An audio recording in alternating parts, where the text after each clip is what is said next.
Out here in the Florida wilderness, there used to be a town called Oriole. 100 years ago, it was a bustling little community built on phosphate mining. It had families, a school, even a cemetery. And then, it just vanished. Swallowed by the forest, forgotten by time. Today, we're going in to find what's left of Oriole and to uncover the lost graves of its very first settlers. Some stories just feel like they're pulled from a dusty, forgotten book. The story of Oriole, Florida is one of those. Tucked away in what's now the vast Withlacoochee State Forest, Oriole was a real place, a tiny dot of civilization in a wild, untamed landscape. Our whole mission started with a handful of old county maps and digitized records, faint whispers of a town that once thrived here.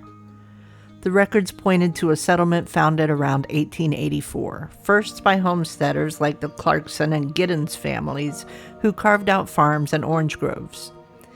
To even get here back then, you would have needed to take a ferry across the Withlacoochee River. But what really put Oriole on the map was Phosphate, Florida's own white gold. The Oriole Phosphate Mining Company kicked off operations around 1890, and once the railroad came through, the town boomed to about 100 people. Classic boomtown story, right? But this is where the story takes a dark turn. The town's life was brutally short. While the post office shut down in 1898, the mining operations sputtered on until somewhere around 1912 or 1915 before finally giving out. The town just slowly faded away. And that's the mystery that brought us here. Armed with GPS coordinates we pieced together from old surveys and a serious desire to see what's left, we headed into these woods to find out what really happened.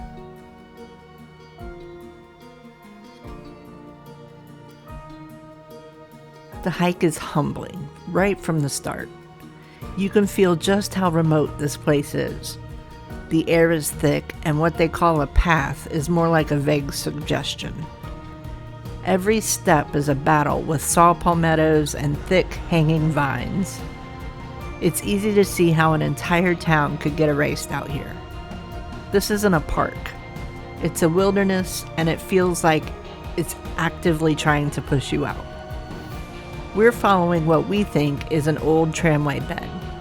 It's barely there, just a slightly raised line of earth snaking through the cypress trees. Can you imagine what this was like 100+ years ago? This overgrown path would have been the main artery, the railroad that brought in supplies and shipped out phosphate. It would have been a corridor of steam and noise, of men heading into the mines for a day of backbreaking work. Now, the only sounds are bugs and the crunch of our boots. The silence is just profound. It's a grueling hike, not because of the distance, but the constant navigating and the thick, humid air that feels like a wet blanket. Hours in, a little doubt starts to creep in. Are we just walking in circles? Did the forest already take everything back? We're pushing deeper, just hoping for any sign, any proof that we're on the right track and that Oriole wasn't just a ghost story after all.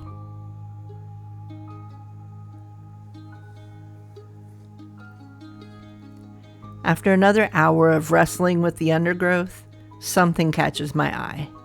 It's not natural. It's a pile of old bricks, standing tall in the wilderness. Then some concrete foundations, heavy, crude, and 100% man-made. This is it. This is our first real connection to the past. The first proof that we're walking in the footsteps of Oriole's settlers. This isn't just junk in the woods. They are artifacts. These little pieces of buildings held the heart that was the town's lifeline. The feeling is a jolt of pure excitement. All that doubt just vanishes, replaced by a surge of adrenaline. We're close. Finding remnants like these changes how you see the forest. Suddenly, every lump of earth could be a foundation. Every dip in the ground could be an old pit. We start scanning the ground with a whole new intensity. And then we find another piece, another chimney. These aren't just objects, they're fragmented sentences of a story. They talk about the hard labor of the phosphate mines and the simple daily lives of the people who called this remote wilderness home. We know now we aren't lost. We're walking through the scattered remains of a forgotten world.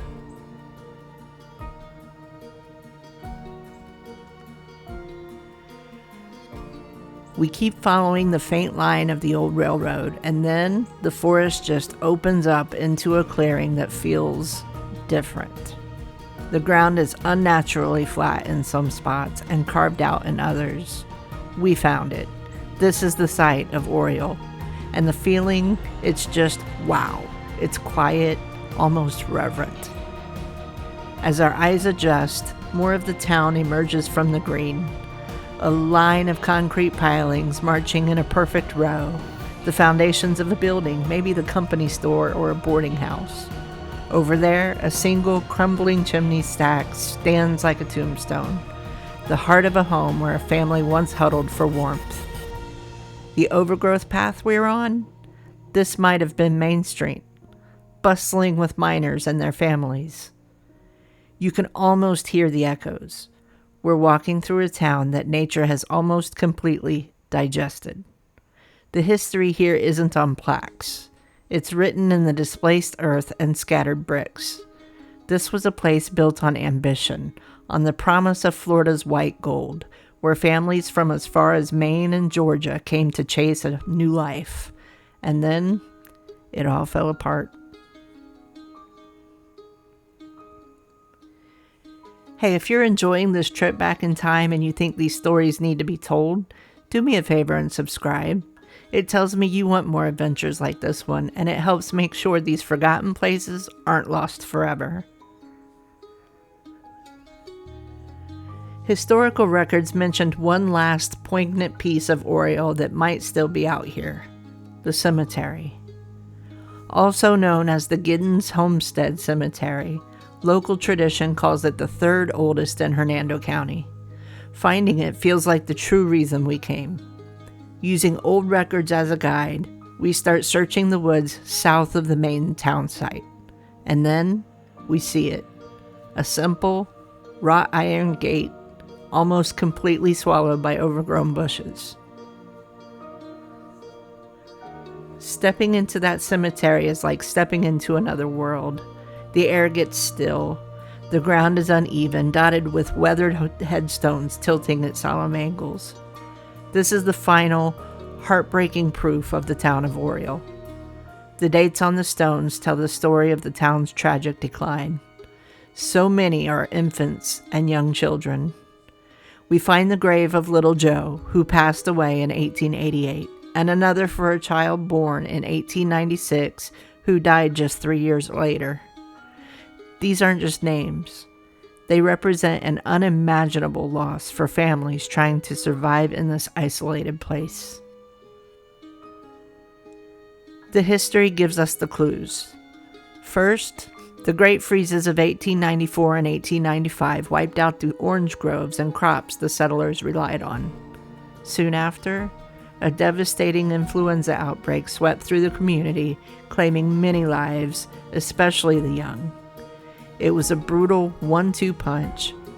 Faced with starvation and sickness, the remaining families began to leave. The post office closed in 1898, and the town was left to the forest. Standing here, among the graves of the Giddens, the Tallies, and the Nobles, you feel the weight of that tragedy. This isn't just a ghost town. It was a home built on hope and torn apart by forces beyond its control. This cemetery is its final, quiet testament. Walking away from the cemetery, back through the town site, the hike out feels different. We're not just hiking anymore. We're leaving a place that holds some powerful memories. The silence of the forest doesn't feel empty now. It feels full. What's so striking about Oriole is how a place with so much ambition and life could fade away so completely. One minute, it was a town with a future, a hub of industry. The next, it was a place of tragedy, soon to be erased from the map. It's a powerful reminder of how fragile our own world can be and how relentlessly nature works to reclaim whatever we build.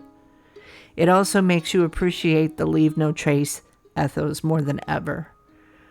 We came here to find history, not take it.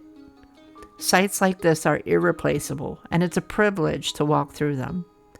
Taking artifacts or disturbing the ground isn't just illegal on state land, it erases the story for the next person. The real adventure is in the discovery, in piecing the puzzle together, not in owning the pieces. The story of Oriole and its phosphate boom is a vital chapter of Florida's history, a chapter about grit, ambition, and profound loss. We came looking for a ghost town, but we found something more.